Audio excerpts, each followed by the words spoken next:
esta idea de que Dios te ha elegido para salvar a los demás no es una invención norteamericana. Ellos son un país de inventores. Han regalado al mundo grandes invenciones. Pero esta idea no es una invención propia, porque había sido usada antes, sin ir más lejos, por la conquista española o la conquista portuguesa, que también se hicieron en nombre de Dios. O'Sullivan, este periodista norteamericano que está escribiendo y que está viviendo todo este expansionismo, esta fiebre de toma, de ambición, de terreno, le pone simplemente un nombre, Manifest Destiny, que no es exactamente destino manifiesto, es el destino que está allí visible, que es obvio, que es el de ampliar, apoderarse de estas tierras para ampliar el área de la libertad. Curiosamente, para muchos era ampliar la de la esclavitud. Lamentablemente, desde hace muchísimo tiempo, los Estados Unidos padecen esa suerte de enfermedad del mesianismo. Esta idea de que fueron elegidos por Dios para salvar a la humanidad, para salvar a los demás. Yo lo único que pido es que nadie me salve, por favor. Yo no quiero ser salvado, porque además la experiencia histórica demuestra que por salvar a sus vecinos latinoamericanos, los Estados Unidos nos han llenado de dictaduras militares atroces, todas en nombre de la democracia y todas nacidas para salvarnos del peligro comunista, para salvarnos del peligro terrorista, para salvarnos del peligro de ser nosotros mismos.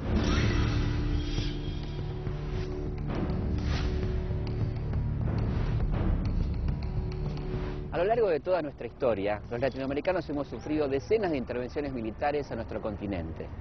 Desde la ocupación militar británica de las Islas Malvinas hasta la invasión de los Estados Unidos a la isla de Grenada, el continente sufrió 45 intervenciones.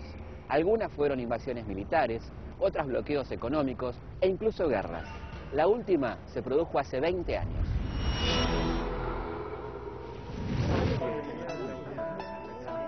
Lo de la unidad latinoamericana me hace ruido positivamente y considero que eso sí es algo factible, que cada vez más los líderes de América del Sur, sobre todo, se dan cuenta de que solos son devorados por el mundo.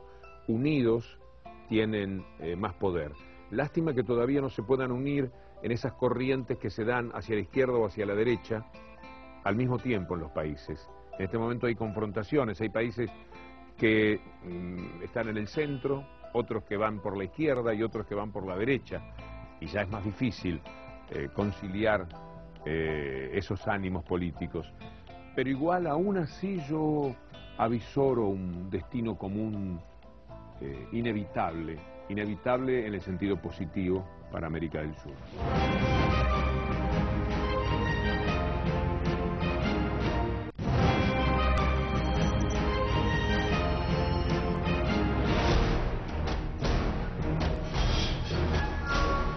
A menos de 200 kilómetros de aquí de Madrid se firmó el Tratado de Tordesillas, en el que se decidió quién sería el futuro dueño de América. España y Portugal, dos de las potencias más importantes de la época, no solo se repartieron las tierras conquistadas por Colón, sino las que estaban por descubrirse. El Tratado de Tordesillas fue una disputa entre la monarquía española y la monarquía portuguesa.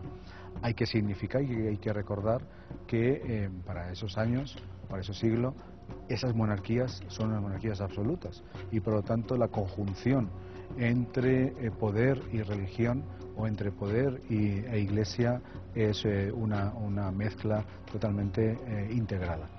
Quien va a dirimir el reparto, porque fue un reparto, de los territorios coloniales en América, en este caso va a ser el Vaticano, estableciendo, el Papa, estableciendo una división en función de un paralelo entre los territorios portugueses y los territorios españoles. Tras duras negociaciones, en 1494, finalmente se firmó el Tratado de Tordesillas, que en su cláusula primera señalaba una línea imaginaria de demarcación de norte a sur, 370 leguas al oeste de las islas de Cabo Verde, y establecía que desde entonces y en adelante todo lo que se descubriera al este de dicha línea pertenecía al rey de Portugal y a sus sucesores, y todo lo que se descubriera al oeste sería para el reino de España.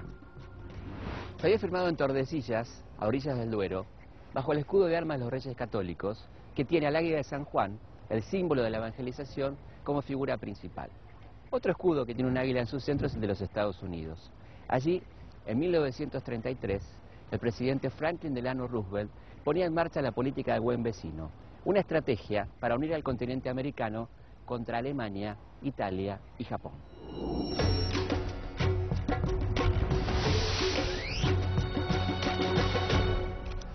El presidente Roosevelt decide modelar la intervención de su país en los asuntos internos de Latinoamérica y propone que la política del buen vecino se convierta en el nuevo trato de Estados Unidos con la región. El contexto de la política del buen vecino iba justamente en esta dirección de tratar de ganar adhesiones en América Latina en un contexto en el que el mundo empezaba a convulsionarse y que de algún modo predefinía lo que después va a ser la Segunda Guerra Mundial, para lo cual, para la estrategia norteamericana está claro que era vital contar con el apoyo latinoamericano. Los Estados Unidos entendieron que para contar con el apoyo latinoamericano era fundamental contrarrestar la propaganda nazi. Para ello crearon la Oficina de Asuntos Interamericanos, desde la que se produjeron cientos de libros, revistas, conciertos y muestras de arte. La acción de propaganda más fuerte vino de la industria cinematográfica. La Oficina de Asuntos Interamericanos se convirtió en el lugar donde se censuraban todas las películas norteamericanas que llegaban a nuestro continente. La oficina se opuso a la distribución de materiales potencialmente ofensivos para Latinoamérica o que mostraran aspectos negativos de la política norteamericana. Hollywood, ansiosa por apoyar al gobierno en su lucha contra los nazis y en conquistar nuevos mercados, respondió favorablemente. La política del buen vecino en realidad debe mirarse en cuanto a su eficacia en un contexto que se hizo más complejo a partir de la resolución de la Segunda Guerra Mundial, porque está claro que en aras de esta política la administración de Roosevelt se hizo muy notoria como una presión muy fuerte sobre los países latinoamericanos para que estos se sumasen a la declaración de guerra al eje y al eje europeo y a Japón, digamos, a Alemania y a Japón básicamente, ¿no? Seguramente, la política del buen vecino ayudó para que varios estados latinoamericanos acompañaran a los Estados Unidos durante la Segunda Guerra Mundial. Pero 50 años después, los Estados Unidos y México ya no eran tan buenos vecinos. Entre 1994 y 2008, 4.000 personas murieron intentando cruzar la frontera, casi una persona por día.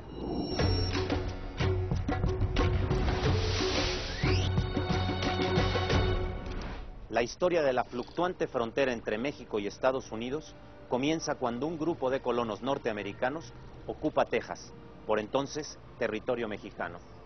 México enfrenta a los Estados Unidos para recuperar su territorio.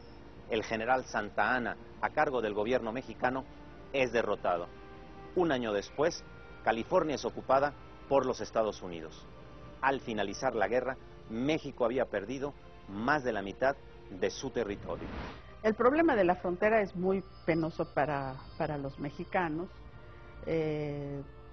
La pérdida de territorio es realmente, yo creo que la herida más grande de la historia mexicana. Todavía pueden no saber mucha historia de México, pero a todo mundo le duele haber perdido Texas, California y Nuevo México. Para entender cómo ocurrió eso, es decir, cómo ocurrió que California, que era una provincia, un territorio del rey español y luego de México, termina siendo el estado más importante de los Estados Unidos, yo creo que hay que mirar hacia atrás y ver precisamente aquello que ocurrió antes del Bicentenario y cómo ocurrieron las guerras de liberación y de independencia de nuestra América.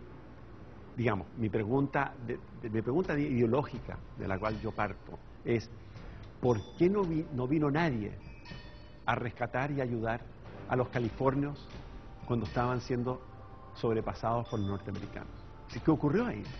Si hubieran venido 1 millón de argentinos, chilenos, ecuatorianos, colombianos, la historia sería otra. Imagínate hoy si hubiese una república independiente de California hablando castellano y otra de Arizona y otra de Colorado, ¿no? Sería muy distinta la historia del mundo.